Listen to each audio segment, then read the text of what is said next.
Hello everyone, welcome back to the 4 Pillars Storytime. Today's story is about a little rabbit named Peter.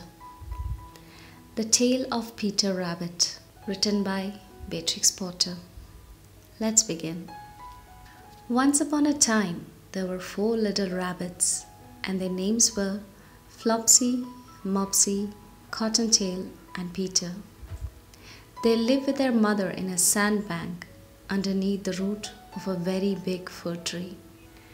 "Now, my dears," said old Mrs. Rabbit, "one morning you may go into the fields or down the lane, but don't go into Mr. McGregor's garden. Your father had an accident there. He was put in a pie by Mrs. McGregor. Now run along and don't get into mischief. I'm going out." Then old Mrs. Rabbit took a basket and her umbrella and went through the woods to the baker's. She bought a loaf of brown bread and 5 currant buns. Flopsy, Mopsy, and Cottontail, who were good little bunnies, went down to the lane to gather blackberries. But Peter, who was very naughty, ran straight away to Mr. McGregor's garden and squeezed under the gate. First he ate some lettuces and some French beans, and then he ate some radishes. And then, feeling rather sick, he went to look for some parsley. But round the end of a cucumber frame, whom should he meet but Mr. McGregor? Mr. McGregor was on his hands and knees planting out young cabbages, but he jumped up and ran after Peter, waving a rake and calling out, "Stop, thief!" Peter was most dreadfully frightened. He rushed all over the garden, for he had forgotten the way back to the gate. He lost one of his shoes among the cabbages and the other shoe amongst the potatoes. After losing them, he ran on 4 legs and went faster, so that I think he might have got away altogether if he had not unfortunately run into a gooseberry net and got caught by the large buttons on his jacket. It was a blue jacket with brass buttons, quite new.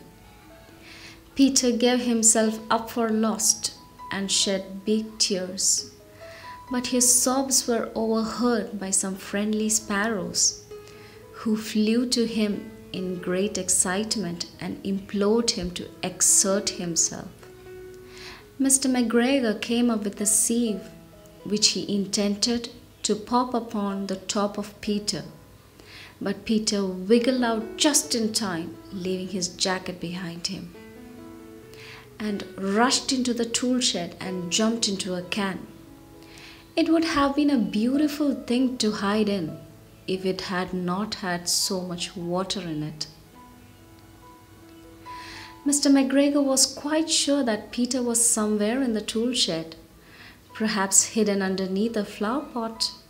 He began to turn them over carefully, looking under each.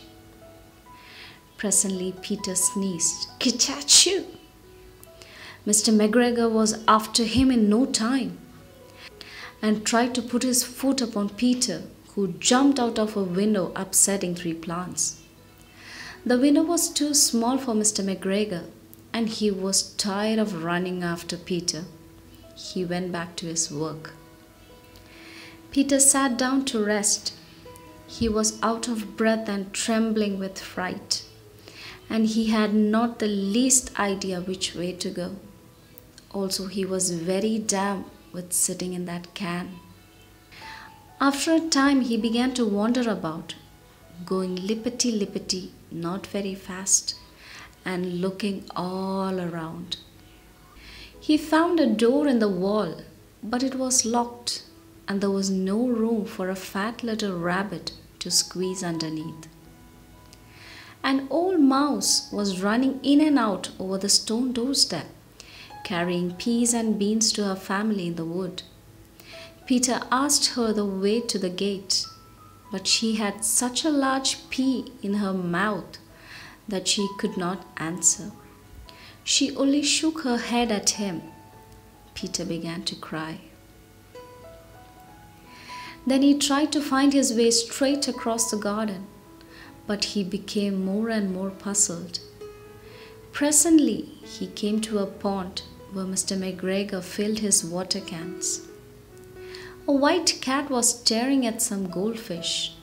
She sat very, very still.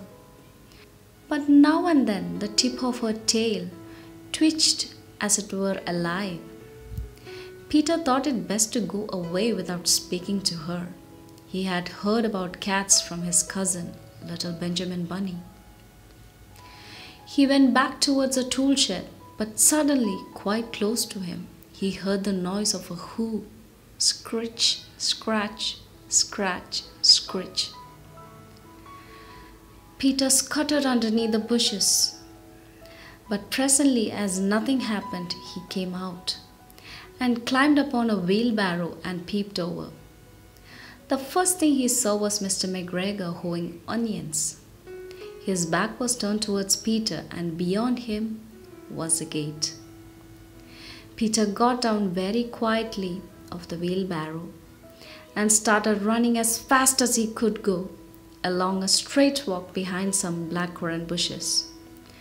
Mr. McGregor caught sight of him at the corner, but Peter did not care. He slipped underneath the gate and was safe at last in the woods outside the garden. Mr. McGregor hung up the little jacket and the shoes for a scarecrow to frighten the blackbirds. Peter never stopped running or looked behind him till he got home to the big fir tree. He was so tired that he flopped down upon the nice soft sand on the floor of the rabbit hole and shut his eyes. His mother was busy cooking. She wondered what he had done with his clothes. It was a second little jacket and the pair of shoes that Peter had lost in the fortnight. I am sorry to say that Peter was not very well during the evening.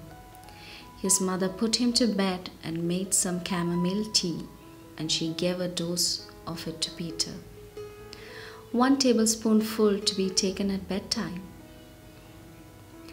But Flopsy, Mopsy, and Cottontail had bread and milk and blackberries for supper. The end.